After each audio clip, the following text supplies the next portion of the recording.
Mr. Pujols is having a wonderful day. Yeah. Major League Baseball.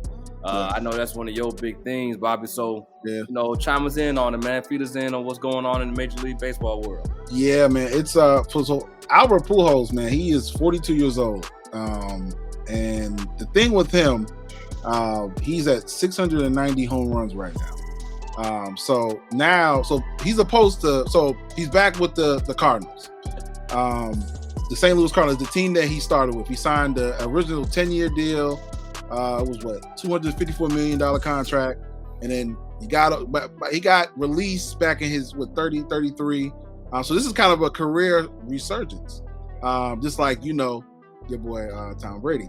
But we ain't gonna talk about Tom. He couldn't resist it. I couldn't do it. He couldn't resist it. And that thing was right there on the tip of his tongue. He was damn near about to choke on that word. And it's impressive too. LeBron at 38 playing at a high level.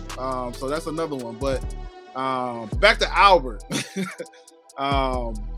Albert's impressive, man, because there's only 3 players that are in the 700 club. That's Hank Aaron, Babe Ruth, and Barry Bonds.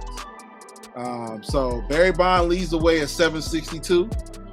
Monster. Yeah, monster. So the problem with Barry Bonds is steroid era. Yeah, but see, just to speak on that, man, he's criminally underrated. Even before all the steroid stuff came about, he was still a great baseball player.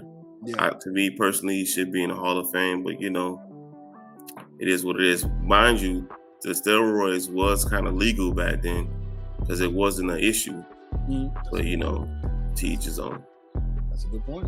So Barry Bonds to me is the greatest hitter I've ever seen in my life. I remember being a kid. I love baseball, and I remember being on the edge of my seat. Like every time he hit the ball, it was guaranteed home run. First of all, it's hard in baseball. This is why it's impressive. Let me go back to Albert. This is why it's impressive what he's doing. Now, when you compare, I know me and you, Adrian, offline had a conversation about how impressive is it really, and then that could be a topic in itself.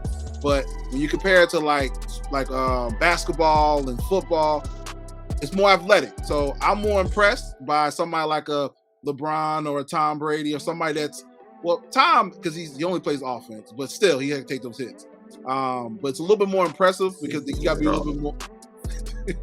you got to be a little bit more, I would say, athletic. And with basketball and football, baseball is about technique. And just like technique is just like when you're playing golf, tennis, baseball, they all require the same repetition. You got to do it over and over and over and over again. And it's very, very difficult. So with Albert, it's just impressive that he is at 690 right now. The next person above him is, y'all remember A-Rod, right? Alex Rodriguez? Yeah. So another guy that got, he admitted it with taking HGH and taking steroids. So the other 2 people that are on this list is with Babe Ruth and Hank Aaron. Now Babe Ruth is a baseball guy. You can't talk trash about him. He's the great Bambino. His record, this boy was, Babe Ruth was a pitcher, hitter. He did it all. 714, that's impressive. Hank Aaron, he's another one. He's an Atlanta great. I know that's yeah. He's he's Atlanta great. He comes in at 755. So the thing of, I know. 755, man. So he passed away a couple years ago. So rest in peace to Hank Aaron. But he's a great man. So, but back to Albert Pujols, the fact that he's close. He's 10 home runs away to be in that 700 club. It's a big deal. Now the thing is, and it's to his advantage because they got 30 games left. A lot of people don't think he's going to be able to do it because he's not an every game player. He is considered a designated hitter, right? There you go. Designated hitter, or he's a pinch hitter. Sometimes he doesn't even designate hit. His specialty is against lefties. And that's another thing. Most lefties in baseball, they're hard to hit against. When it comes to him, dude is the best. He's the best hitter. And it's Albert Pujols last year, right? It's supposed to be. It's supposed to be his last year. So he's the best hitter against lefties that ever played a game. But he's supposed to be his last year, so it kind of makes you wonder if he's going to come back and kind of get into that 700 club. So, but I think the way he's on the roll. So the thing with baseball too is that once you're on the roll, just like with sports, you're on the roll, man. You just can't stop. So I do think that he's going to. I think he has a good shot. 30 games left. I think people are now more noticing what's going on. And to get into that elusive 700 club, I can't see him trying to walk away from that. But A-Rod did walk away because A-Rod got 696. But he was more pushed out of the door. The thing with Albert, again, is more impressive as well. There's no cheating scandals. There's no steroids. There's no testing. He's clean. And to the American people, they feel like he's bringing baseball back. So the last great that was on the Cardinals was Mark McGwire. And he's another one of those that was electrifying during that time, him and Sammy Sosa, but he can't even get into the Hall of Fame because of taking steroids.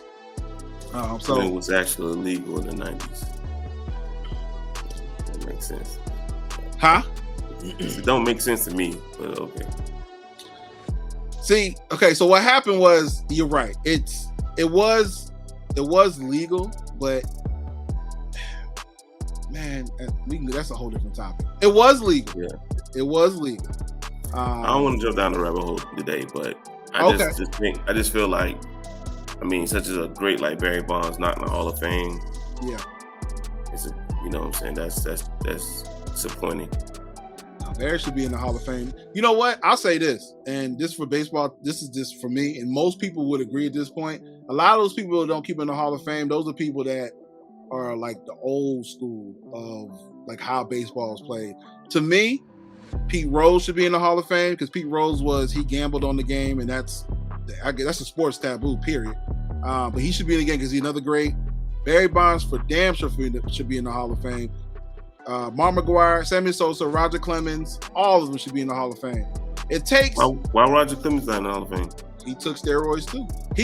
So he went to court and he fought it, and he never admitted to it, but they do have tests that he did test positive.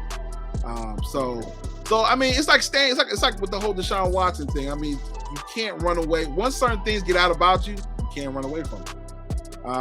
But Barry Bonds should definitely be in the Hall of Fame. It takes more than steroids to hit a damn bat and hit home runs like that. It takes a lot of technique. If that's the case, me and you and Adrian go get on HGH, go out there and swing a bat, and then we could be the next Barry Bonds.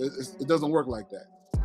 So it did take technique and skill to get there, of course. To get there. So, but it just provided extra.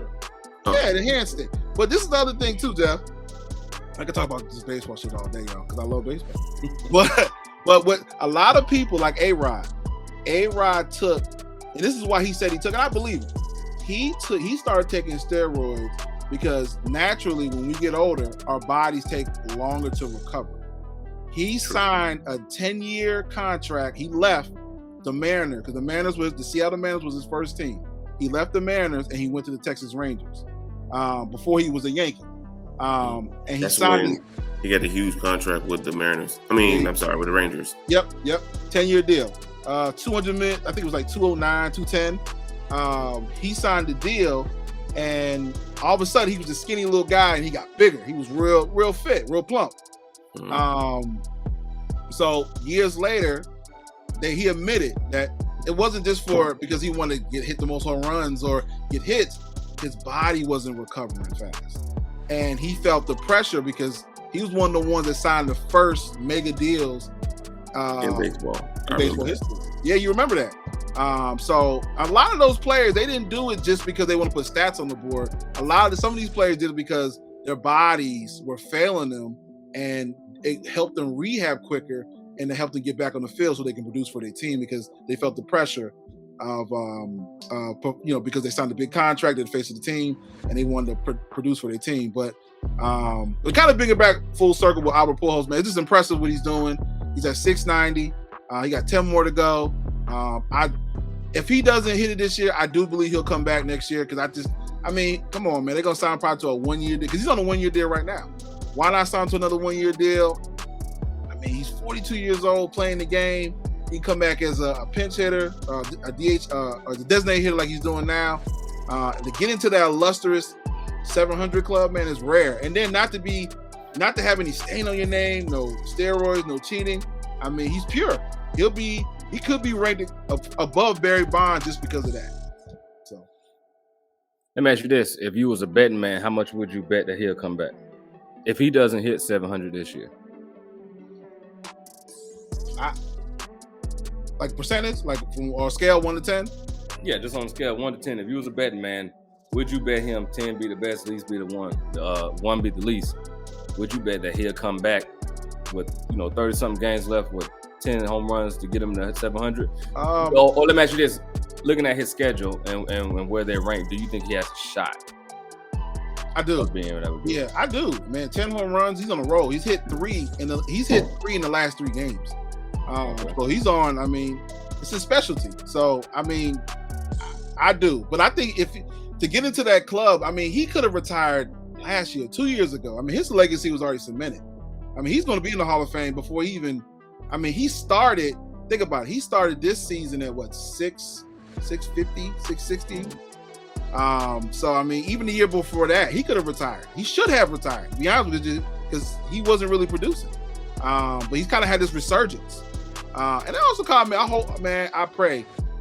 I hope boy ain't taking no drugs, no steroids, because they're going to test them. They testing them. They are. So I'm hoping it doesn't come out in a month, 2 months, or next year that because baseball's a slow burn. Not like football or basketball. They'll let you know like prior year. They won't release some of those results till later on, and then you kind of screwed. So, but yeah, I think he'll come back because I think he wants to be a part of that 700 club. There's only 3 members in it, man, and Barry Bonds, Hank Aaron, Babe Ruth. I mean, you could be number 4. Why not? They probably put him, top echelon as far as baseball players. I would. I think that's going to be probably much of a goal of his. I think if it was me, I would want to come back and try to get that as much as I can. I would, especially if we have an agreement to where if I'm going to be a pinch hitter or I'm going to be a designated hitter, why not? And I can still make, because they're going to sign up for $1 million contract. Money for him is not even about money, so it's just about legacy at this point.